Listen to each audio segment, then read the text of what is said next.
Des jeux vidéo. Et cette maladie-là, il y en a beaucoup ici en Europe.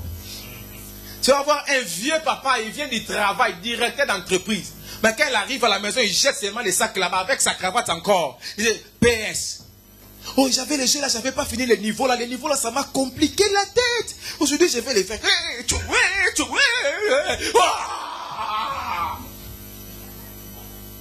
Tu vas voir 45 ans d'âge. Mais vous allez vous rencontrer dans la micromania. Tu veux vérifier, c'est pour ton enfant ou non, pour moi-même.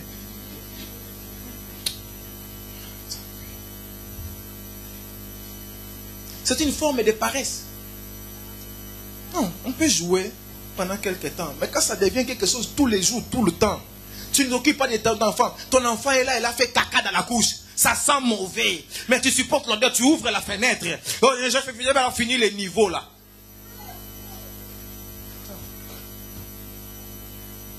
La paresse, c'est un péché, ça demande la repentance. Mais la paresse, c'est aussi un démon qui demande la délivrance. Et jusqu'à finir ces enseignements, tout le monde sera délivré de la paresse. Amen. La paresse, c'est une rébellion envers Dieu. La paresse se manifeste aussi par la flemme. J'ai la flemme. Toi, tu as toujours la flemme. Ces mots-là, tu ne l'as pas connu dans ta vie. Mais je ne sais pas qui t'a révélé ces mots-là. Mais sinon, tu remets la soupe, on ne boit plus l'eau. Oh, j'ai la flemme. Oh, j'ai eu la flemme d'aller à l'église. Oh, j'ai la flemme. Toi, tu as seulement la flemme. Si tu connais quelqu'un qui a la flemme, il faut le regarder à ce moment. La paresse remet tout à demain. La paresse ne fait jamais rien aujourd'hui. Le paresseux ne peut pas faire aujourd'hui. Aujourd'hui, il y a Nini. Oh, pourquoi aujourd'hui? Demain, c'est un jour. Eh, vous dites à nous, t'as dit. La paresse fait tout à la dernière minute. Eh, Seigneur, délivre-nous. La paresse, il fait tout à la dernière minute. Ça dit, le rendez-vous, il est à 12h30. Lui-même, il sait qu'il a 15 minutes pour arriver là-bas. Il sort à 12h15.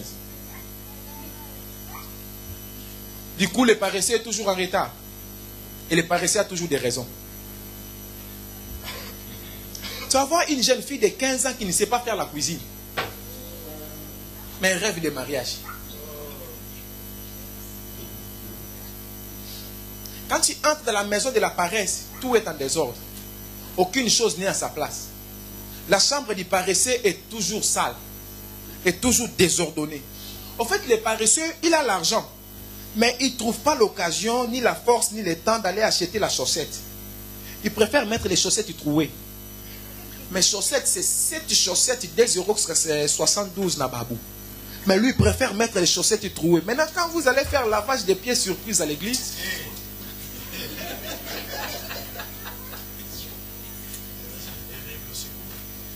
c'est les gens là, ils vont réagir comme Pierre. Oh non, mais Seigneur ne me lave pas les pieds. Je suis trop humble. Je ne suis pas dit d'ouvrir les pieds. Le courroie de ton sandal. Non, le problème, ce n'est pas le courroie, c'est les chaussettes. Oh, frère, aie pitié de nous. La paresse, c'est quelqu'un qui fait 25 ans en Europe. 25 ans en Europe, mais il est encore locataire dans un HLM. Et HLM, là, c'est le nom d'une autre personne. 25 ans. C'est la paresse. La paresse, c'est quelqu'un... J'ai failli dire. Passons, allons à l'autre exemple. La paresse, c'est quelqu'un qui est né en France, qui a grandi en France. Après, à 20 ans, à 25 ans, vous les retrouvez préparateurs de commandes de la même manière que nous qui sommes venus adultes. Sorciers. C'est des gens comme ça, tu travailles avec lui, calé dans une chambre où il n'y a pas de caméra. Travailler des politiques. Vous dites, toi, tu es né ici. Biba. Toi, si je te vois demain ici. Tu commences à les traumatiser comme ça. Toi, tu me connais, moi, je viens des pays de guerre. Attends demain, tu vas voir. C'est fini. Demain, il ne vient pas. Il est malade, il a une maladie. Après, il a abandonné des postes. S'il vient quand tu dis, yo, tu es venu. Mais quand les chefs sont là, oh, yaya, comment ça se passe bien quand les chefs sont là, yo. Non, parce que c'est déjà, ils ne peuvent pas travailler avec nous. Attends, tu es né ici, tu as toutes les chances. Oh, Alléluia. C'est pas vrai ce que j'ai dit. C'est vrai. Beaucoup de gens, ils vont au travail, mais ce sont des paresseux. Il vit sa vie métro, boulot, dodo, métro, boulot, dodo, métro, boulot, dodo. C'est pas bon. Il n'a pas de vision, il n'a pas de projet. Il s'est dit, il voit rien, il n'y a pas d'avenir. Pour lui, c'est le travail. Les jours où il perd le travail, il tombe en dépression. Pendant tout ce temps que tu es allé au travail, là, tu n'avais pas de vision, frère. Tu fais un travail difficile, ça casse les dos. Mais tu comptes aussi le faire pendant 10 ans. Tu es quel genre d'être humain? Tu projettes toute ta vie. Oh non, on va acheter un truc avec les salaires là. Ça peut... Hey!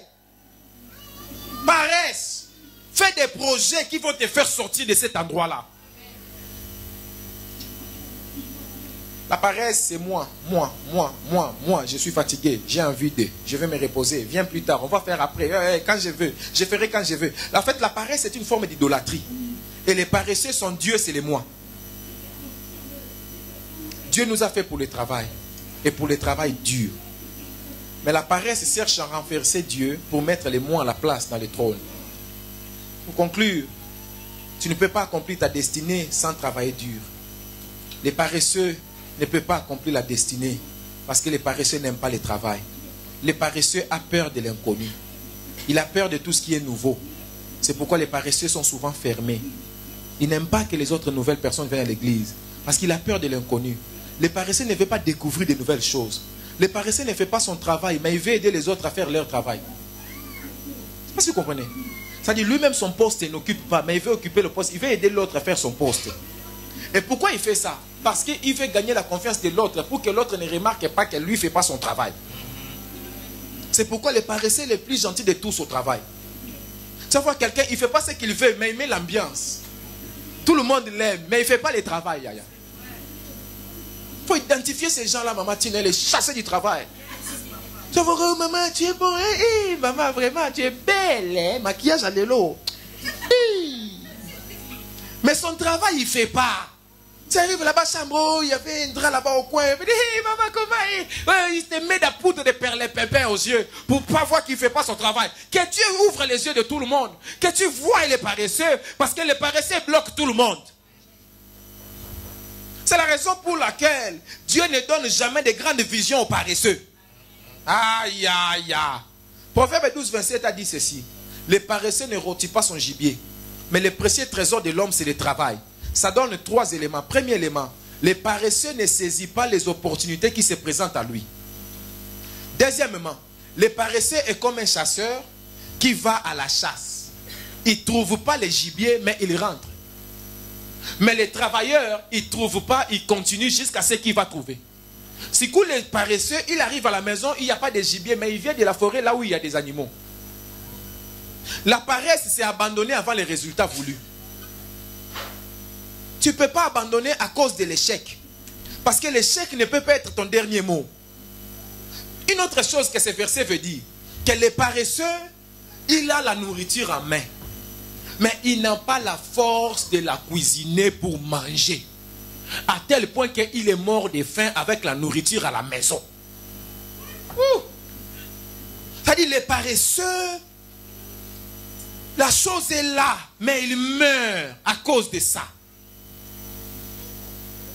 Tu vois, hein? Beaucoup de nos pays africains sont des pays de paresseux du président jusqu'à la dernière personne. Parce qu'ils sont remplis de toutes les richesses possibles. Mais ils sont pauvres. Et les paresseux, ils trouvent toujours d'autres boucs émissaires. Oh non, ce sont des démons. Oh non, ce sont des combats. Oh non, c'est mon nom qui m'a envoûté. Oh non, c'est l'Europe, c'est l'Occident. Ce n'est pas l'Occident. C'est vous-même. L'Occident n'habite pas chez vous. Les Occidentaux habitent chez eux. Même si les Occidentaux viennent vous bloquer. Mais quand ils rentrent là, faites quelque chose dans votre pays. 6 dit, la fumée fait mal aux yeux. Les vinaigres agacent les dents.